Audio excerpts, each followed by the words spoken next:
Episode 12, The Key of The Walking Dead, was probably my favorite this season. A lot happened with the introduction of a new group and the showdown between Negan and Rick, and the betrayal of Simon and Dwight. The dialogue between Rick and Daryl, especially Rick and Negan, inside the facility they were fighting in, was fantastic. So the episode opens up with Negan following through with his plan to use the Walker Guts as toxin to infect some of the people at Hilltop in order to scare them.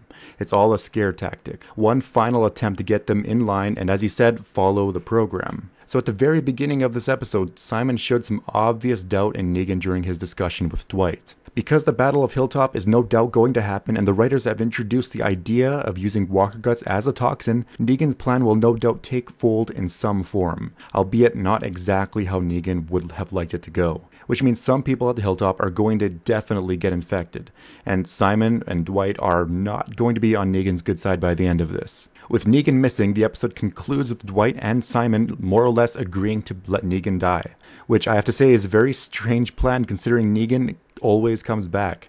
Negan can easily find his way back to the sanctuary. After all, this is not the first time Negan went missing. During the initial attack on the sanctuary earlier this season by Rick's group, Negan went missing in action, and everyone in his high command had doubt he'd live.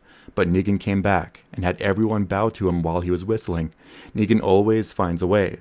So in other words, Simon will definitely die or just get severely punished in the next few episodes. I don't see him living for the next season. So the next big plot point this episode was the introduction of a new group that may or may not be the Commonwealth, which is a very large group that was recently introduced in the comics. What seems to be the leader of the group, or a high official, the unnamed old woman, is held in high regard, judging from the 2 followers she has and what they've said about her. Now, it doesn't exactly make sense to introduce the Commonwealth this early in the story, since the idea of the Commonwealth was just introduced in the comics recently. Not to mention there are a ton of plot points from the comics that will interfere with the idea of the Commonwealth, like the Whisperers. The Walking Dead TV show has been sticking really close to the comics, give or take a few exceptions. Now, I think this is just set up for the next season, where this group will play a larger role. Another point I want to make is that there's this weird religious overtone that these 3 people had. The very first scene with them had the 2 followers call her benevolent, or her offering of knowledge benevolent, and suggested that this old woman was special overall. The 2 followers didn't seem very normal based on the dialogue that they were given, so this could be an early sign of future problems with this new group. While Rick and Negan are fighting inside the medical supplies facility, Negan inadvertently finds out that Simon killed all of the scavengers, completely going against Negan's philosophy, Negan's program of subduing communities and bending them to his will. So the point of giving Negan this knowledge will come into play in the next episode when Negan and Jadis have to have their storyline expanded upon when he's being held prisoner, clearly out of revenge for the massacre of her community, which Jadis believes was done under the order of Negan. Jadis' story, after all, has nothing left. Now, it's interesting that Jadis didn't hold Negan at gunpoint until Rick arrived, which suggests Jadis didn't know Rick was near. Negan was at some point ambushed by Jadis, after all. It's the only way this would have made sense. Negan wouldn't have just passed out after escaping the medical facility. So the episode's called The Key, and it's talking about a textbook of knowledge that this new group gave to Maggie. This book contains instructions on how to build windmills, sewer systems, basically how to recreate a sustainable society. Oddly, it doesn't contain any medical knowledge, but I suppose that would be too good to be true.